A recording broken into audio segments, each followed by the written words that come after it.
Hello everyone, আমি সুস্মিতা। আমার আরও একটি ব্লগে তোমাদের সকলকে স্বাগত। সকলে কেমন আছো? আশা করছি ভালো আছো। আমিও ভীষণ ভালো আছি। আর এই ভিডিওটা কিন্তু ছিল গত বৃহস্পতিবার, মানে 25শে ডিসেম্বরের। তো সেদিন কিন্তু ছিল বৃহস্পতিবার। তো দেখো, বৃহস্পতিবারে উঠে কিন্তু সকালে প্রচুর খিচিবিচি থাকে, কাজবাজ। তো সেগুলোকে সম্পূর্ণ করে কমপ্লিট করে কিন্তু স্নান টান পুজো টুজো সব হয়ে গিয়েছে। তারপরে তো সকালের জলখাবারটাও করে নিলাম। দেখো, রুটি, বাঁধাকপি আর ছিল চা।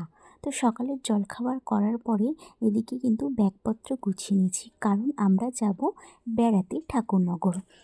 সেখানে কিন্তু আছে আমার দাদা বৌদিরা, আমার বৌদির বাপের বাড়ি। তো ওরা কিন্তু মুম্বাই থাকে, ওরা এসেছে। তো আমাদের বাড়িতেও কিন্তু এসেছিল আমার দাদার বিয়ের মধ্যে। তো সেখানেই কিন্তু আমরা যাব। তো রেডি হয়ে বেরিয়ে পড়লাম কিন্তু প্রায় 2টো থেকে 2:30টার মধ্যে।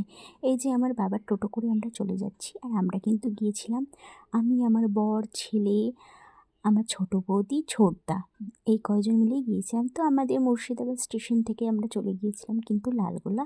সেখান থেকেই আমাদের ট্রেন ছিল। সেখান থেকে আমরা ট্রেনে করে গিয়েছিলাম রানাঘাট। রানাঘাট থেকে আবারও ট্রেন চেঞ্জ করেছিলাম, তারপরে ঠাকুরনগর। তো এই ঠাকুরনগর গেলে কিন্তু প্রায় অনেক কটা ট্রেন চেঞ্জ করতে হয়, 2-3 বার। তো যাই হোক, এই যে সকলে মিলে কিন্তু ট্রেনে বসে আছি। আর আমরা নেমেই আমাদের ট্রেন দিয়ে দিয়েছিল রানাঘাটে। প্রায় দৌড়াদৌড়ি করেই কিন্তু আমরা ট্রেনটা ধরেছিলাম। তো আমাদের যেতে যেতে কিন্তু অনেক রাত হয়ে গিয়েছিল, প্রায় 10টা থেকে 10:30। এই যে চলে এসেছি। তারপরে তো বৌদি রান্নাবান্না অনেক কিছু করে রেখেছিল, ডাল, পাঁপড় ভাজা, বাঁধাকপি, মাছের ঝোল। তো খেয়ে দিয়ে কিন্তু সকলে মিলে এখানে আগুন পোয়াচ্ছিলাম।